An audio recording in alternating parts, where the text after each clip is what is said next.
Welcome to Chapter 7 of Grammar Fundamentals for the PSAT. This is Lesson 44 on clauses. Up to now, we've built sentences word by word. Now we'll look at the bigger building blocks sentences are made of, starting with the most important one of all, the main clause. Let's begin with the word itself. A clause is a group of words that has its own subject and its own verb. Take this tiny one. Thunder rumbled. Thunder is the subject, the thing we're talking about, and rumbled is its verb, what it does. A subject teamed with its verb, that pair is a clause. So whenever you spot a subject and a verb working together, you found a clause. Now the star of today's lesson, the main clause. A main clause is a clause that expresses a complete thought, so it can stand all by itself as a full sentence. The cabin creaked.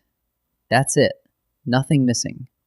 We hear a subject, the cabin, and its verb, creaked, and the idea feels finished. Every sentence you write needs at least one main clause, because a main clause is what makes a complete thought. Here's where it gets useful.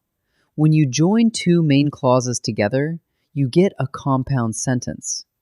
Listen, thunder rumbled and the windows rattled. That's two complete thoughts, each one a main clause that could stand alone, now linked into a single sentence.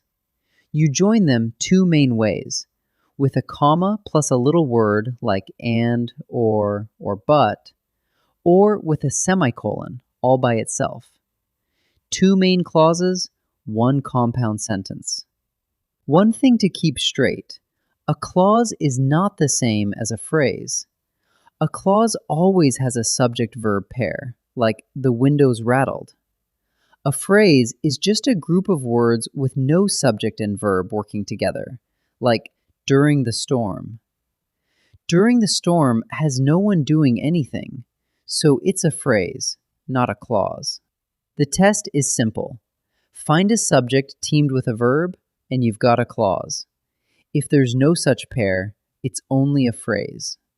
In this first set, decide whether each sentence is simple, with one main clause, or compound, with two main clauses joined together.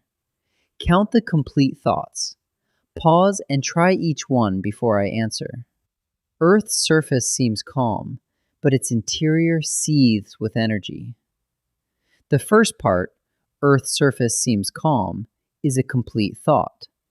The second part, its interior seethes with energy, is another. Two main clauses, joined by a comma and the word but. So the answer is compound. Pressure and heat melt the solid rock. The subject is doubled up, pressure and heat, but there's still just one verb, melt, and only one complete thought. A compound subject does not make a compound sentence, so the answer is simple. Some volcanoes erupt with power, others are far gentler.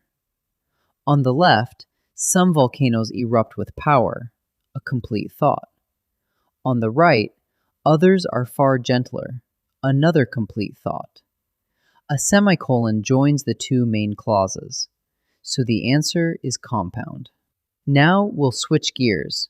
For each group of words, decide whether it's a clause with its own subject and verb, or just a phrase with no subject-verb pair. Pause and try each one. The volcano erupted. Is there a subject teamed with a verb? Yes, volcano is the subject, and erupted is what it did. A subject plus its verb makes a clause, so the answer is clause. After the loud eruption. Look for a subject doing something. There isn't one. Nobody is acting here. These words only point to a time. With no subject-verb pair, it can't be a clause, so the answer is phrase.